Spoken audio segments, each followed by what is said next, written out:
喝了一张。意思都喝了。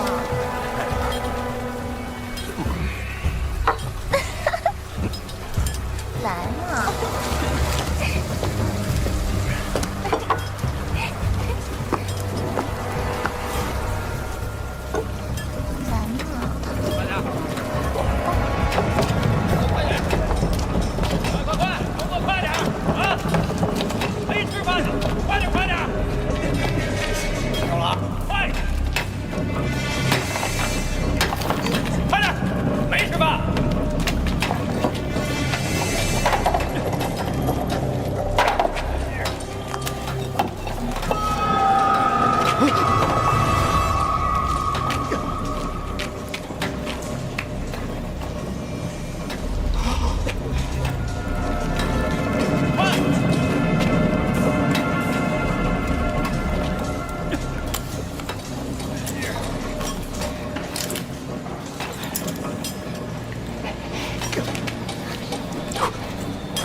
来，帅爷，帅爷，这如今咱这矿上出金是越来越少，上个月累计出大黄鱼36条，小黄鱼7条，共计得大洋11010块。还剩下多少？刨去兄弟们的军饷，加上从狗头镇刘大帅那儿进的300条汉洋藏，这2项开支共计是8000现大洋。还有您4房姨太太每个月每月200块钱月供钱，还有少爷又去省城有钱了，这回啊输给了奉天陈老板大人一个。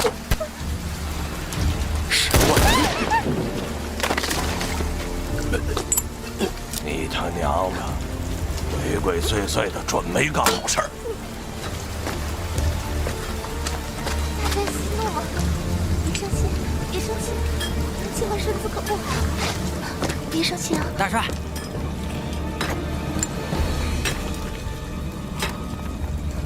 别气了，气坏身子。有鬼啊！有鬼！是真的。少爷，等等我！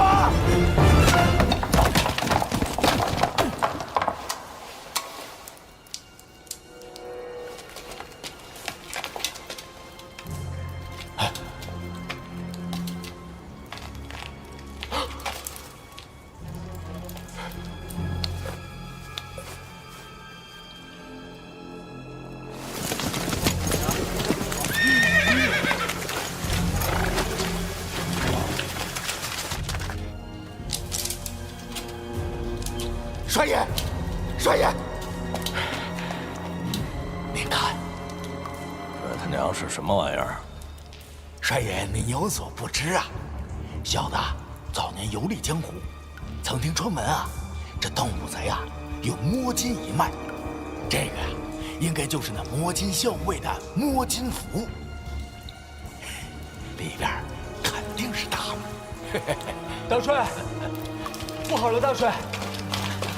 他娘的，你好好说话！报告大帅，少帅他被奉天的陈老板抓走了。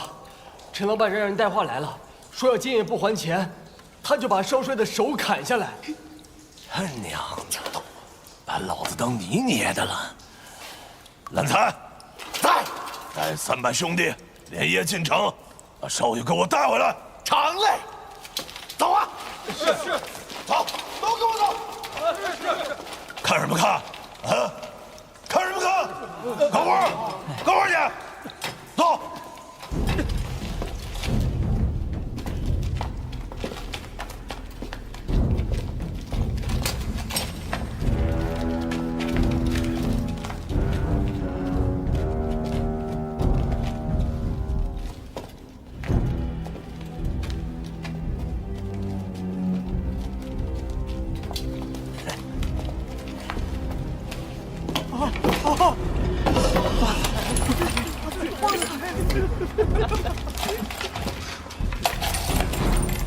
好多啊！叫外面的兄弟，把这些金银财宝给我搬到万春楼。我要让风兄弟给我估个好价钱。是。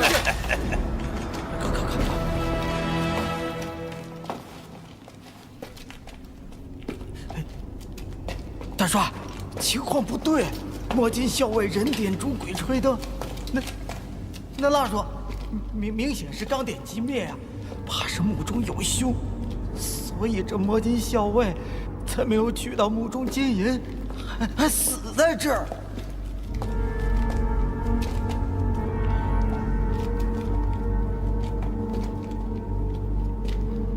老狗啊，你什么都比俺财强。就是胆儿太小，把他给我打开！是。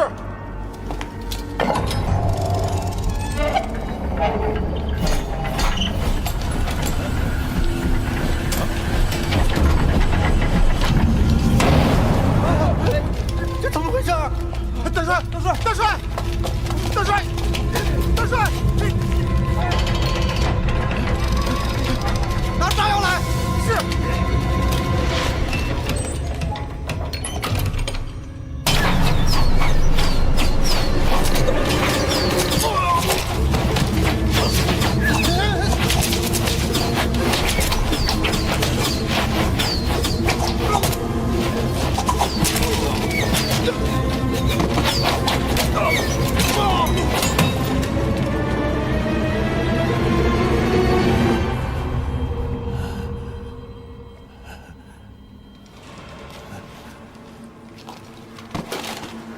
干他娘的！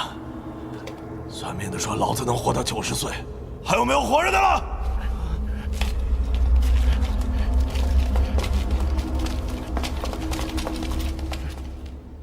把棺材打开，判你个电脑啊！大帅，你没事吧？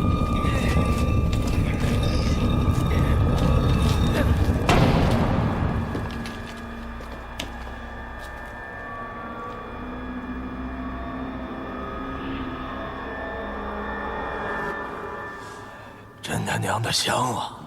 人都死了，还搞那么多胭脂水粉干什么？啊！把里边东西给我掏出来！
少爷有所不知啊，这风四九虽说身居万春楼，可是他是咱大罗城斗行里的总票把子，万春楼只不过是个掩饰。百姓们都说，一个风四九顶3个郑大帅。以我爹的性子，他就没点想法？不是老帅没想法，这风四九手眼通天，关系复杂，所以老帅也只能让他3分。哼，老子今天就让他知道知道，如今这大罗城，我说了算。帅爷，老帅如今尸骨未寒，我看应该先把老帅请回来，再做打算。要不是那墓中有宝贝，你当我管那老东西埋在哪儿？2年娶了4房1太太，哼，他也活够本了。当初活活气死我娘的时候，他就该想到如今。风四九，巫山封氏后人，关山太保一脉，封氏一族祖居巫山棺材峡，通风水破甲，善关山指迷。风四九开设万春楼，整合斗行，治国、跑街、开盘，皆由万春楼牵线搭桥。万春楼规矩：英雄不问出处，名气不问来路。对了，还有一条规矩：万春楼不做洋人生意。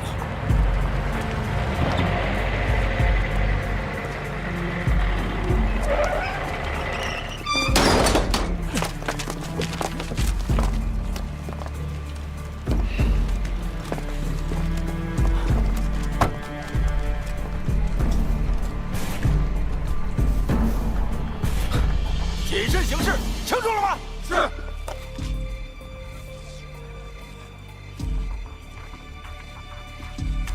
大哥，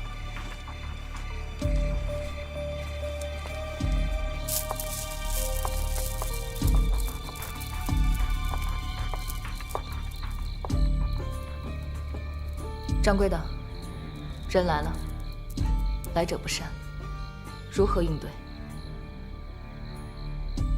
对不得。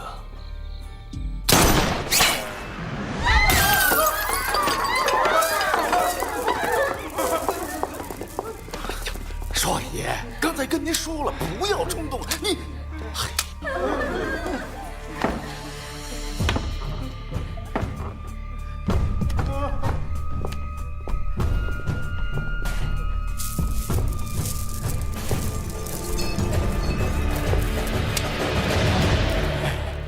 风多少49。49。风总瓢把子，我是谁，就不用介绍了吧？这盏灯，省城吴专员所送，算上省城到大罗城的路资，一共1700块大洋。冯掌柜，误会啊，我们率人。我这枪啊，太响，震着我这耳朵。这盏灯，省城吴专员所送，算上省城到大罗城的路资，一共……干你娘的！你拿吴专员养？嘿，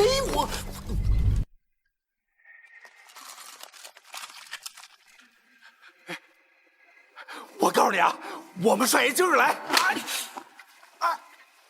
我干你娘的！你他娘真以为我是来砸场子的呀？哼，2000块大洋，我明日派人送过来，余下的300块，我买封掌柜杯茶。请。老大，这风49改跟当兵的硬碰硬啊！能入盗墓这行的，十有八九是亡命之徒。他有什么不敢的？大帅的意思是让我进墓，找回老帅的尸骨吧？正是。我郑东西一重孝，二重义，自然要寻回我爹的遗体，好让他入土为安。人是黄龙后，死归黄龙土，回龙故祖，入土为安。老帅生前与封某兄弟相长，我自当寻回老帅尸骨，择一良地好生安葬他。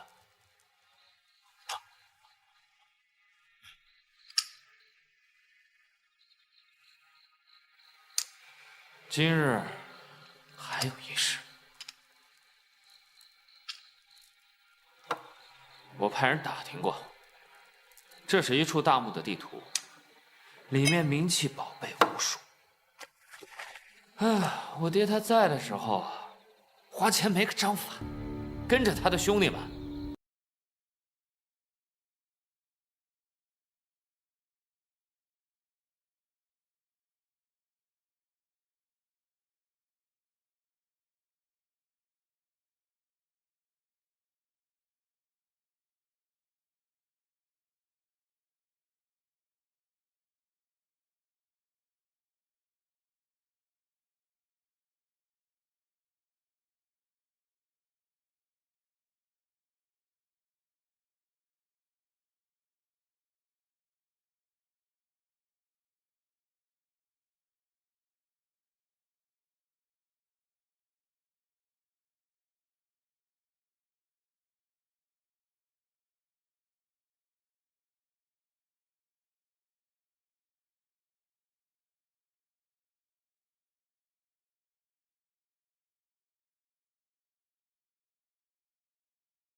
雷鼻纹图，单凭此图难以寻得真龙宝穴。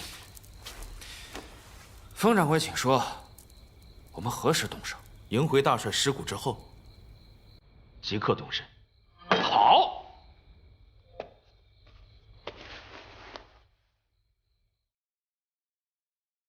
静候风掌柜佳音。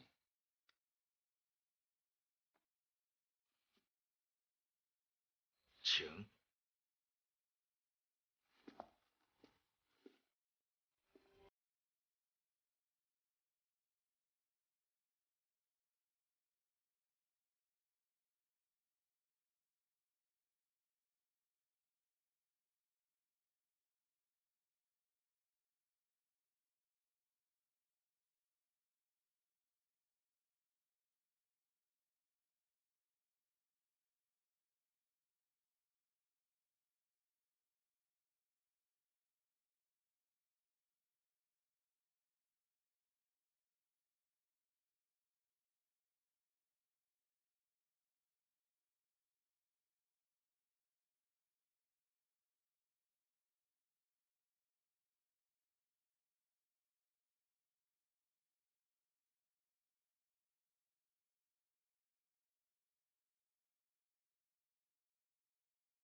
帅爷息怒，帅爷息怒，先让风四九这小子，让他再猖狂几日，等他事情做好了，再做了他也不迟啊。到时候在山里让他死于非命，就算他省城的吴专员来了，那也是死无对证啊。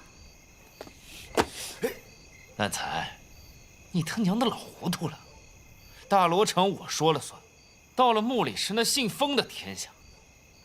你他娘的想害死我！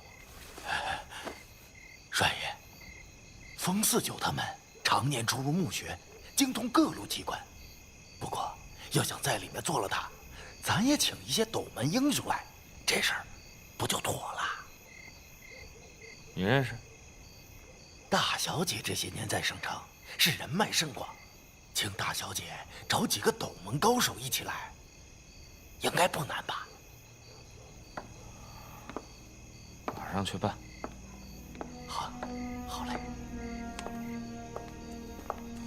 少爷，什么时候把老爷的遗体寻回，让我们见老爷最后一面？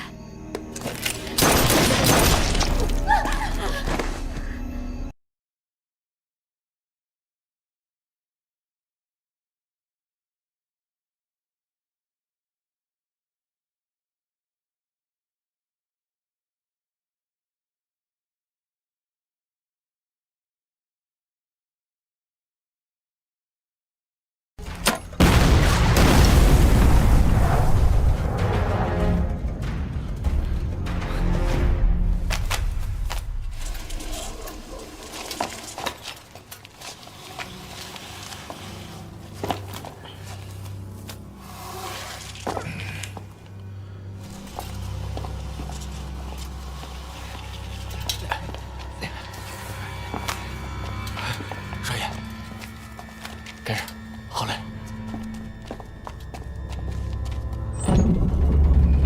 爹呀！走。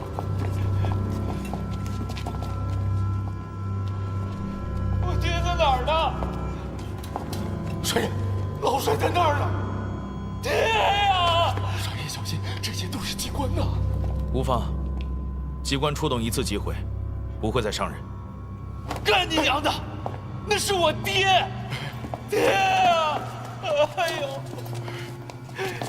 烂财，我够孝顺的啊！我是不是跟他说过，让他退位回家享清福？他就是不听。你看现在落的，去车上看有什么值钱的。是。哎呀！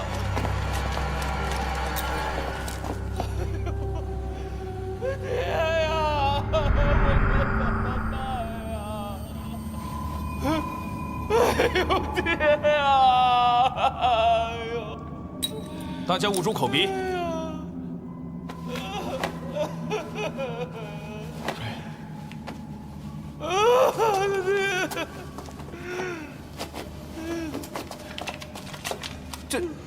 这是蘑菇吗？感觉像灵芝啊。这是什么呀？这是血灵芝。人死之前有3口气，死前打嗝出第1口气，放屁出第2口气，落棺入土，方会吐出最后1口气，视为断气。那这和血灵芝有什么关系？这墓主人生前显贵，死前曾大量服用灵芝、人参等珍贵药材，落棺之时吐出最后1口气，才会形成这血灵芝。这灵芝仅此一块，可就价值千金。菌种吸入口中，入体生根，神仙难救。老帅等人便是吸了菌种而死。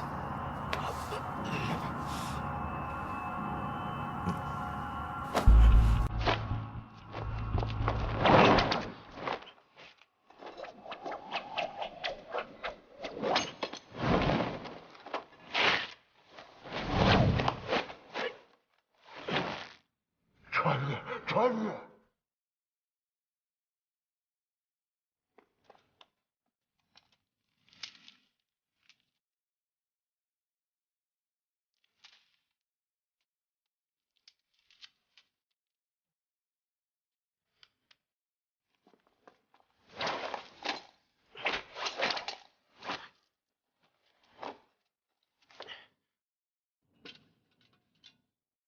金刚，落棺。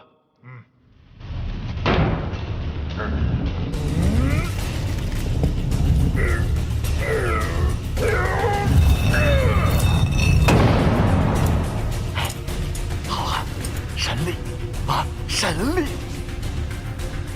盈亏老帅尸骨之后，8人抬棺进山，落棺之地便是2地，安葬即可。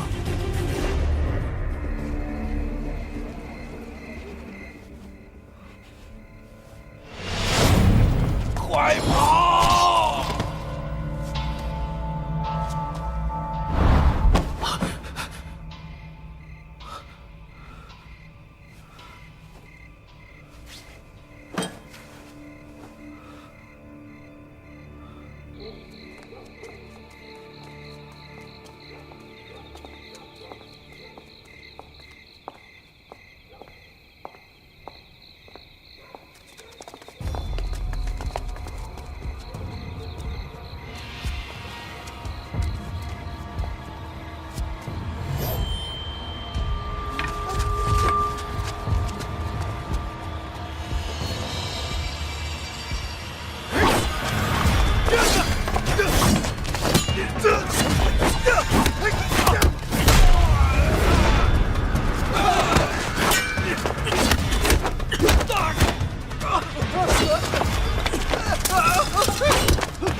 你没事吧？无法，定是那郑东西派人干的。不清楚。想要我封4九命的人太多了。陈青山，你好大的胆子！我看几日前风四九与郑东西起了冲突，所以才决定安排这次行动。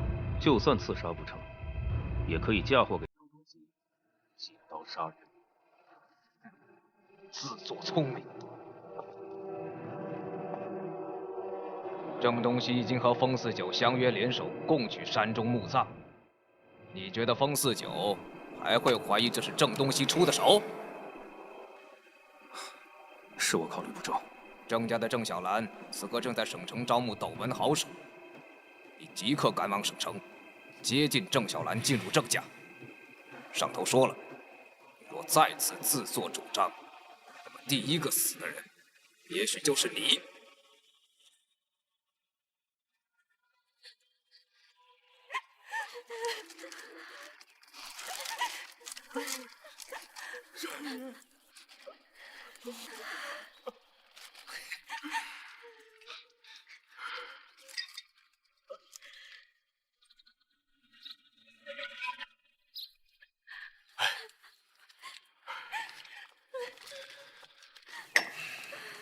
差不多行了，大小姐回来了，都给我高兴的。大小姐，您可回来了。少爷在屋里等着您呢。少爷，少爷，大小姐回来了。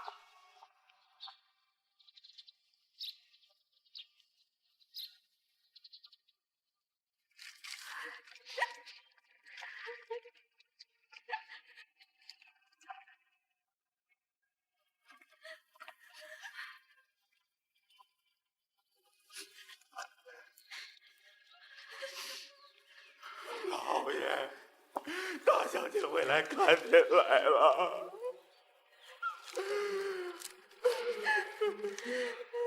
啊，现在就剩我们兄妹俩了。一直不都是这样吗？小兰，我让你在省城找几个斗门高手，你怎么就找这么一个？他能行吗？外地懂行的人，听说是大罗城，都说万春楼的风四九特别霸道，根本就没有人愿意来。只有这位陈大哥，亲自找上门，说是与风四九有个人恩怨。什么恩怨？封家先祖封王礼曾入巫山峡谷之中，后于一山窟得一残卷孤本，为关山之遗赋。经刘伯温引荐，为朱元璋修皇陵。皇陵建成时，龙颜大悦，赠下金牌，刻“关山太保”4字。朱元璋询问封家先祖皇陵防盗之事，封家先祖进言：诛杀天下摸金倒斗之人，杜绝盗墓之事，便可防患于未然。天子大喜，着封家经办此事，于是设局诛杀摸金、华丘、谢翻山4派。这位兄弟，你又是哪门的派？祖上曾官拜发丘中郎将，斗门之中人称发丘天官。早知道小兰能请来此等高手，我又何必把那宝图给那姓封的？干他娘的！盗墓掘金分望闻问切之法，各家各有所长，各有所懂。分金定穴，望山定杀，非我这一脉的强项，所以此事离了风四九还不得行。不过我相信大帅已经做好了打算，如果真的发现了那宝穴，他风四九恐怕是有命拿，没命花。陈兄这说的哪儿的话呀？那风四九刚帮我爹寻回遗体，算是对我郑家有恩。我怎能做出那种恩将仇报之事？那如果是我想让他死呢？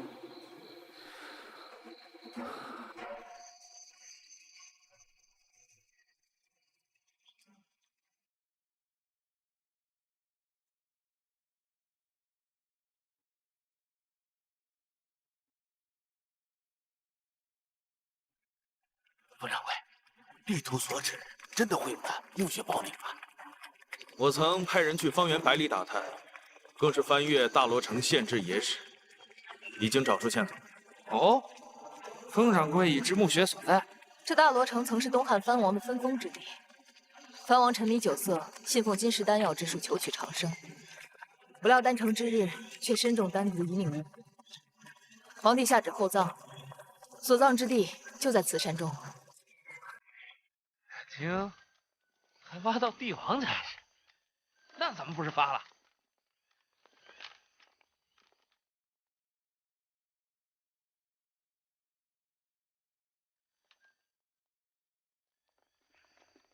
谁呀？什么人？哎呦！老东西，你鬼鬼祟祟干什么？军爷，我就是山里的猎户，这是我的家，军爷。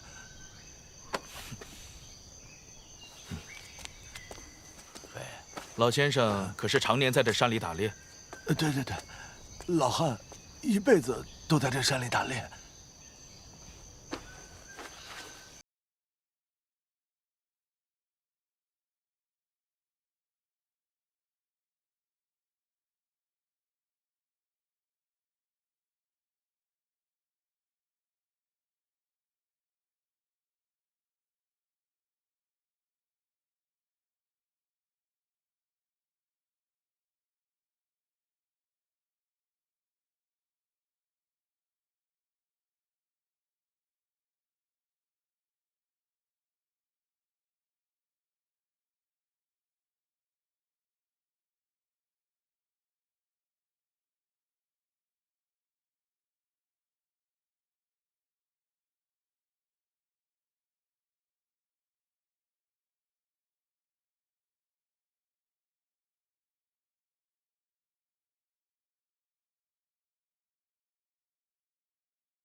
怎么了？你听，什么声音这是？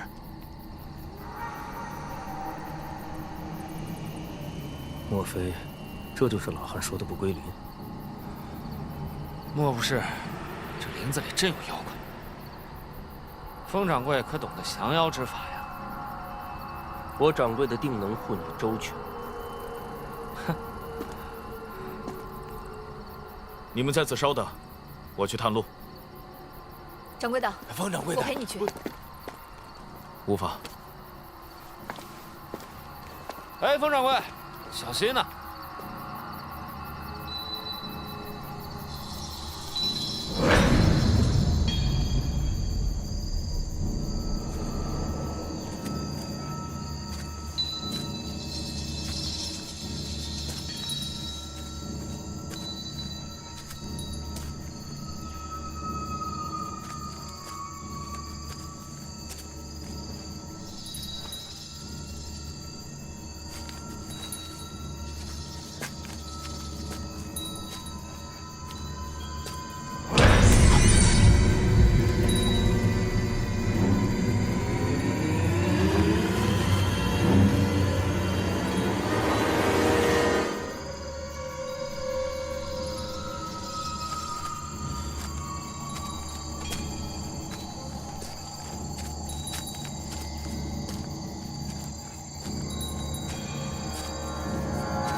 猫吊尸，人挂枝，这是何意？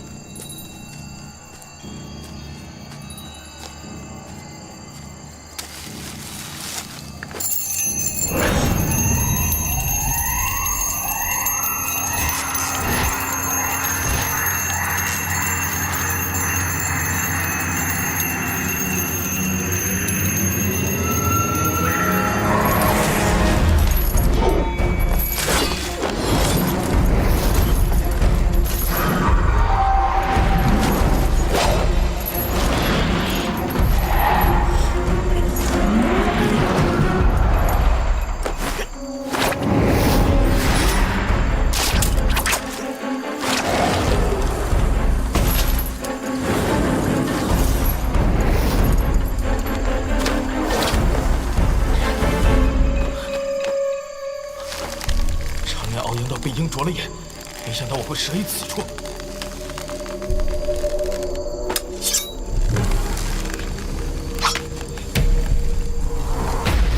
击掌在此，快！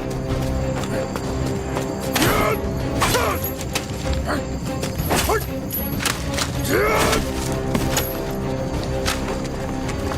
爷小心着，后面跟上！哎，快点！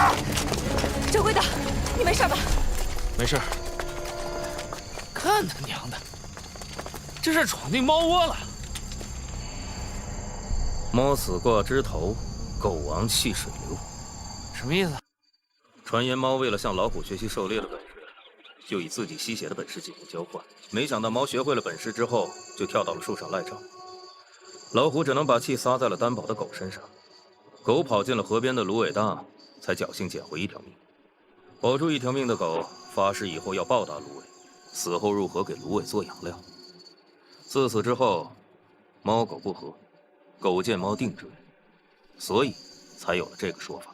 这猫掉尸倒是其次，懂得可真多呀！这靠山腰的村民们在这山中布下重重机关，显然是不想让生人进入。按照地图的指引，那远山汉墓也正是在这附近。兄弟们，打起精神，万事小心！都听见没有？打起精神来，保护好大小姐。走。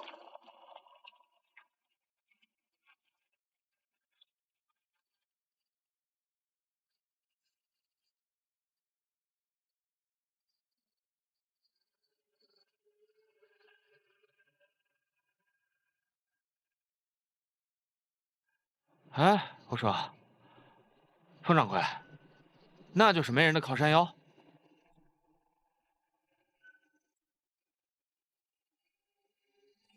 汉墓就在山下。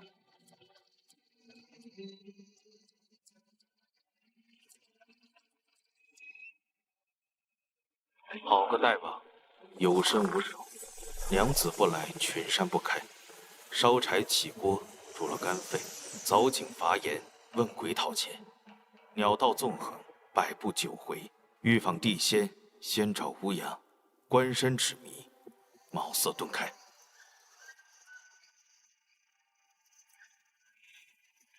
他乱七八糟的说什么呢？想必这就是封家分金定穴的独门绝技——关山指迷术。哼，这么简单？风水一说虽听起来像藏风纳水之所，然而其中原理极其晦涩难懂。敢问这位顶上元良，分过几道山甲，拆过几道秋门呢？一江水有两岸甲，山上搬柴，山下烧火。鹧鸪分山甲，鹞子点秋门。多层登宝殿，无处觅龙楼。先生果然是斗门中人，看着先生十分面熟。敢恭问喜帅爷，贺喜帅爷！听到没？有2位英雄相助，那咱们此番肯定是马到成功，嘿，满载而归呀！啊，那是。哎，冯掌柜，你刚才说的汉墓在哪儿啊？所谓横宫龙穴生荣显，界河穿龙主富贵。这两山交汇，汉墓是双龙戏珠格局。双龙所系之珠，便是木门天顶所在。所谓沙水环绕，高1寸为沙，少1寸为水。沙水环绕为风水。墓穴入口当在村寨最高处。知了，你先行下山探路，万般小心。是，掌柜的。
三长两短，知了有难。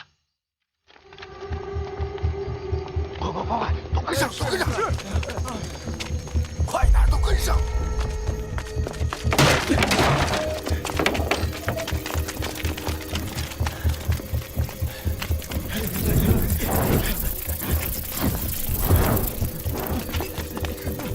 佟掌柜，这莫不是进了盘丝洞了吧？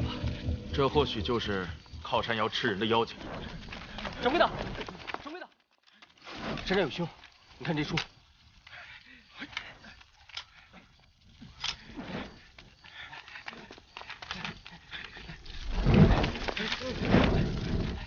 掌柜的，果真如此。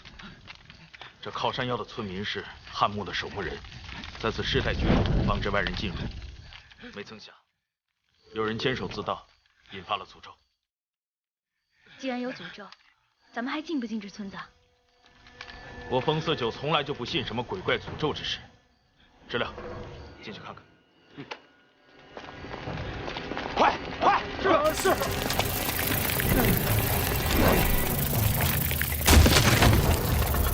大家小心！这就是墓里的斗虫。哎，别！先别管它什么虫子，赶紧去找墓穴宝典啊！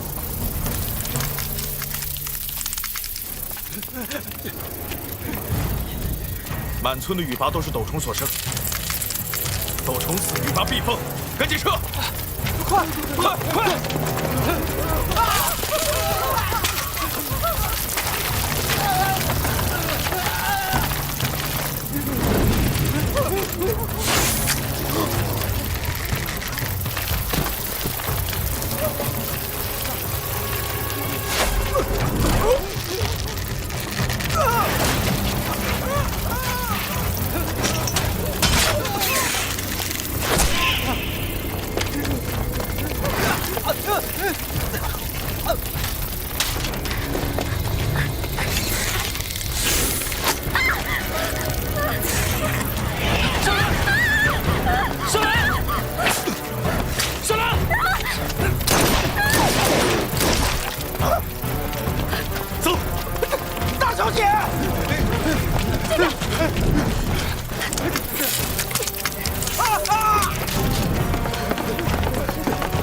传言，都死了好多兄弟。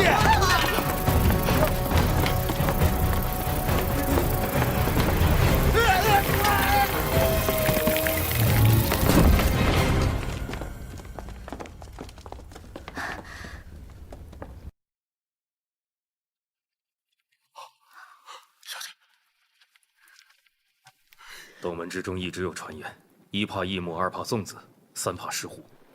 绝异木者祸及子孙，遇粽子必见血光；生石虎，九死一生。哎呀，石虎？什么是石虎？活虫入人体，水银封七窍，汽油渡全身，尸体不腐，毒虫不出，人变成虎。虫在人身，先吃五脏血肉，再吃同类，活下来的视为斗虫。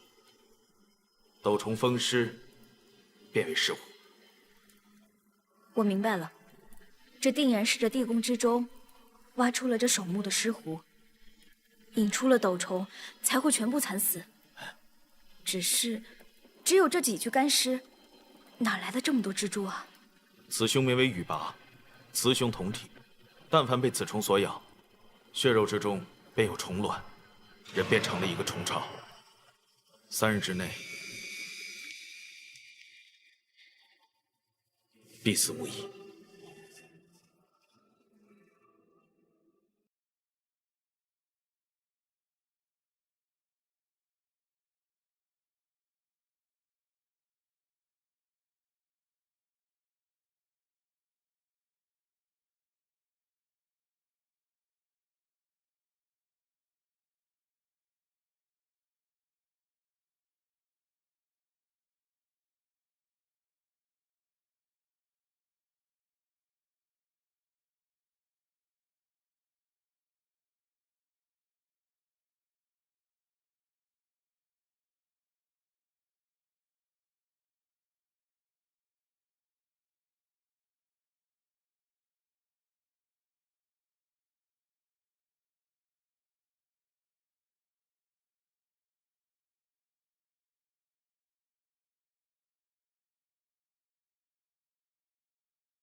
卓然一体，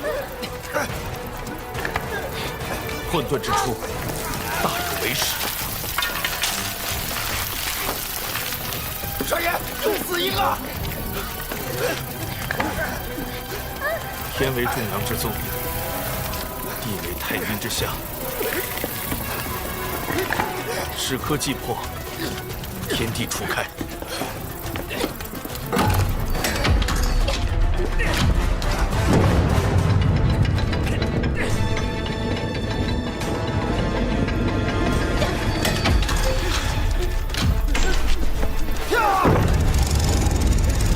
走。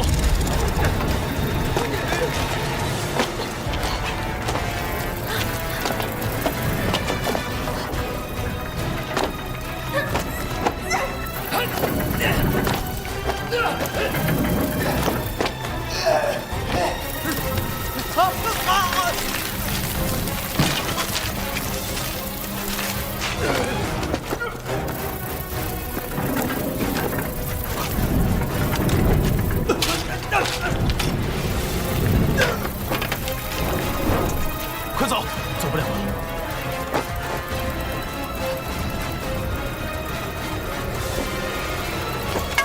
掌柜的，这5号舞娘。走了。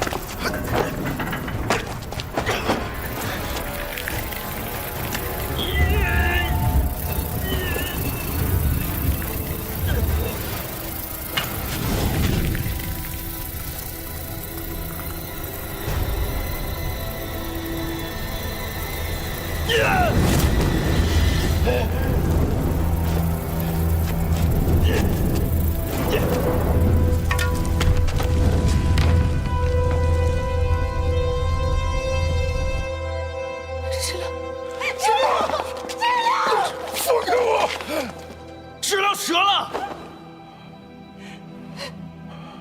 他为我们挡住了所有的毒虫。知了临死前托我们照顾雪姨，这是他最后的希望。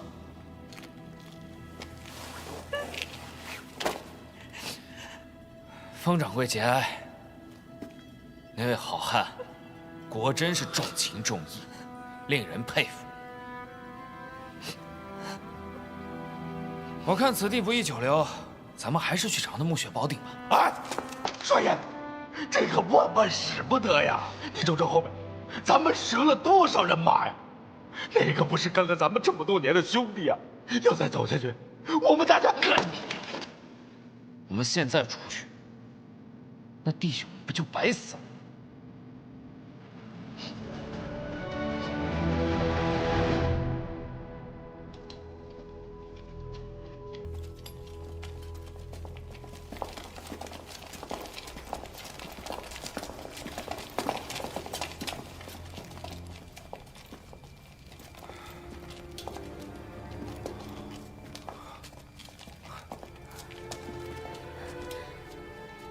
这上面刻的是什么？这是汉王的墓志铭。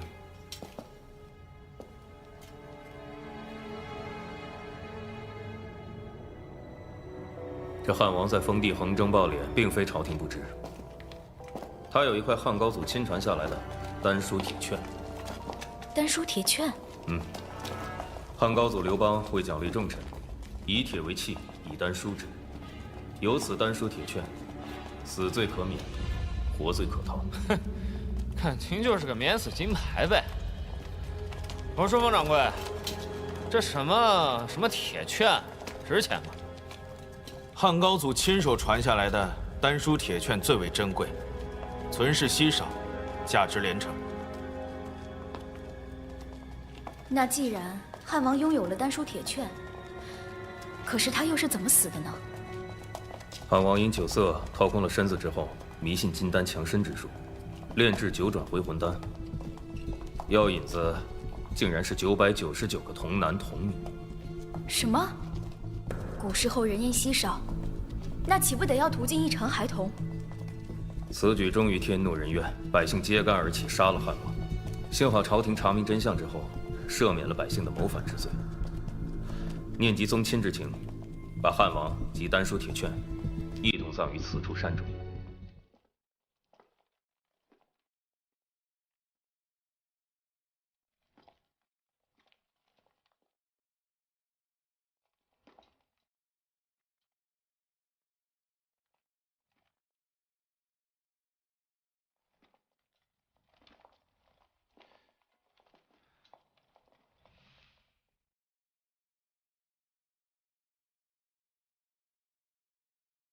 没路了。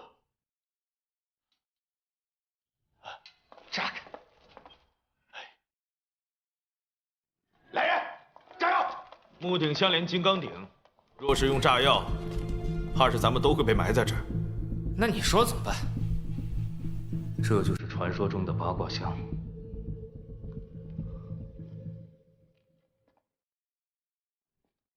八卦锁便是密码，只有一次机会。若是开错，要是必毁。那还等什么呀？开呀！八卦无常，九宫离散，乾坤震巽，坎离艮兑，上北下南，各有其方。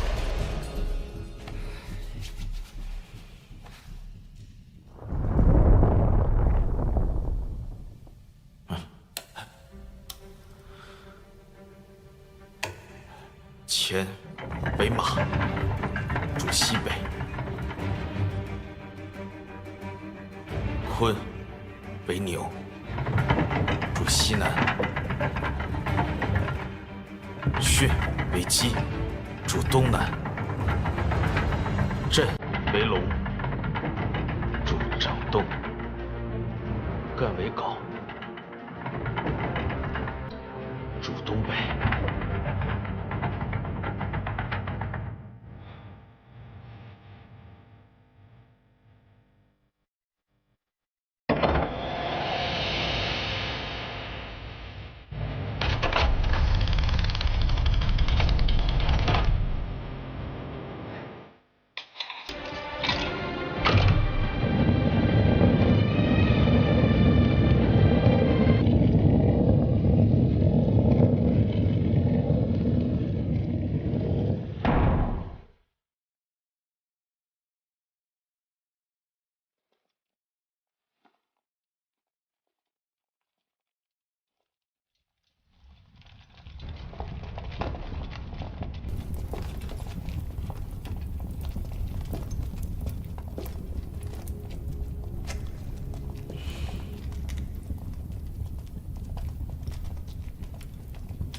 这是，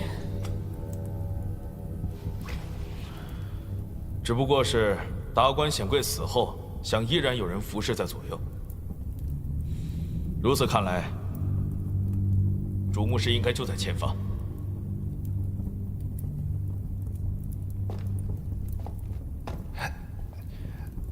冯掌柜，这桥能结束吗？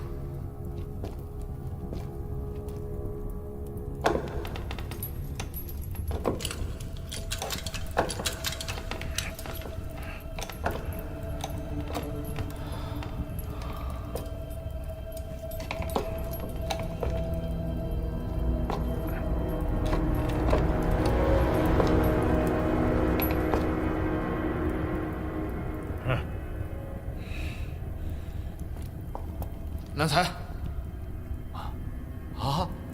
快点！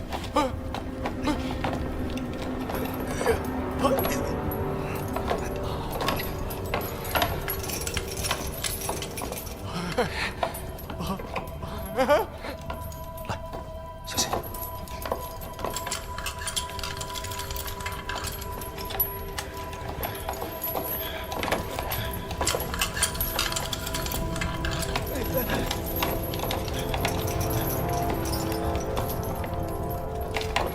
来，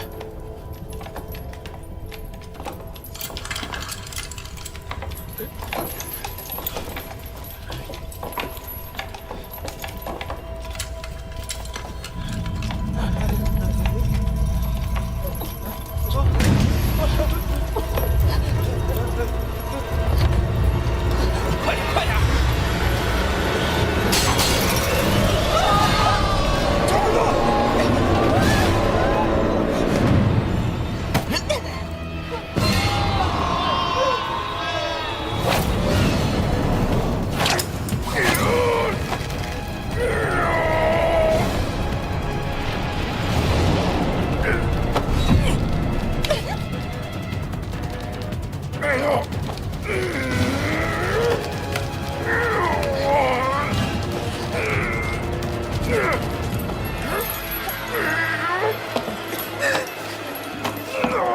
给我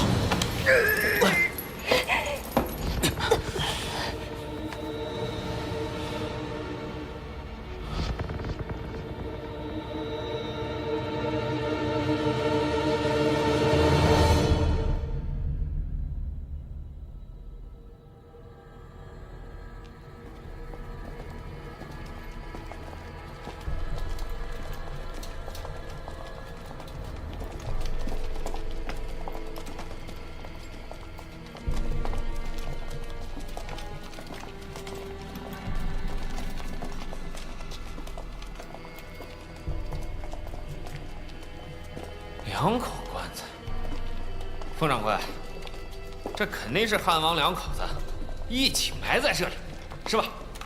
这是阴阳母子棺，落葬之法里最为凶残的葬法。阴阳母子棺，这2口棺材的身份是母子关系。阴阳母子棺，母棺葬身，子棺葬魂，人魄分离，近在咫尺，却阴阳两隔。这是一种极凶的诅咒葬法。看来，这藩王残暴的确到了天怒人怨的地步。你管他是人是魂，你都打开不就完了吗？来人，快打开！打开！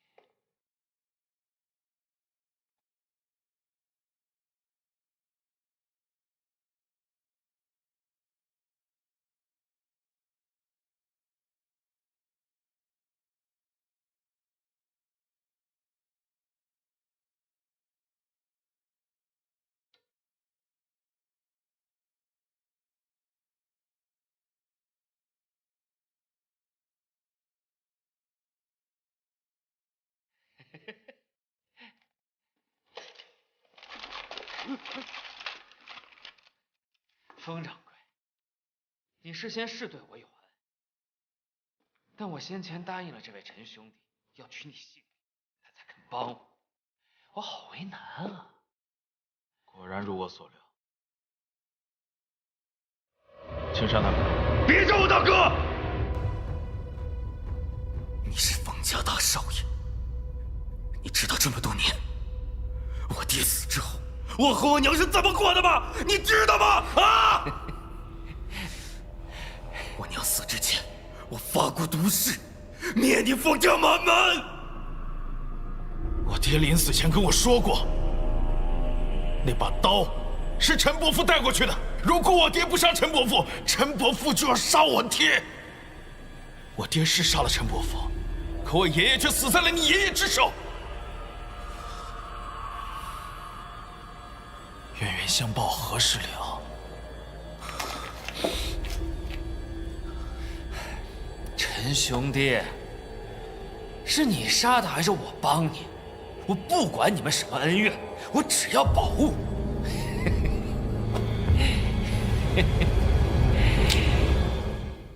没错，冤冤相报何时了？我干你娘的！你他娘的疯了！干你娘的！你既然敢如此放肆，给我拿下！大小姐，没想到吧？啊，这回所有夏目的弟兄都是我精挑细选新入伍的兄弟，你更不可能想到，世界上会有如此巧合的事儿。天底下那么多的斗门高手，而你最信任的这位陈老弟，竟然和封掌柜有着不共戴天之仇！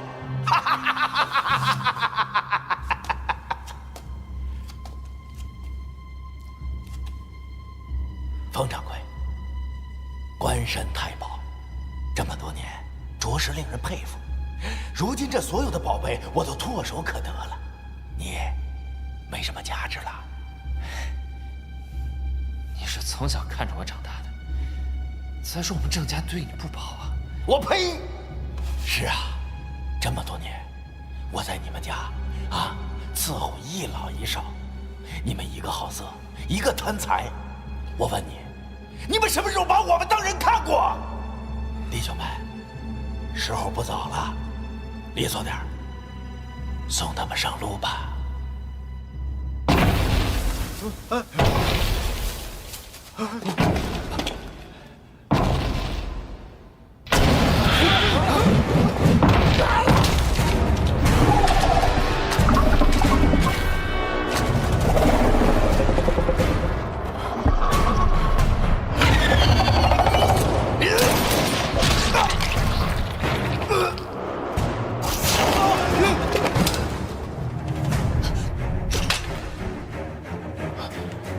这是以人血肉和丹药养成的羽麻，他才是守墓的正主，大家千万小心！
大哥，来。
四九啊，这次你所捐善款8万大洋，已悉数拨付灾民。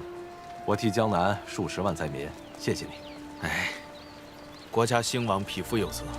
四九只是尽了点微薄之力，但愿这点小钱能够帮到灾民。风老板，郑小姐，郑小姐，此次江南赈灾，郑小姐可是出了大力呀。好，难道就只有你风四九一个人可以当英雄吗？哈哈哈哈。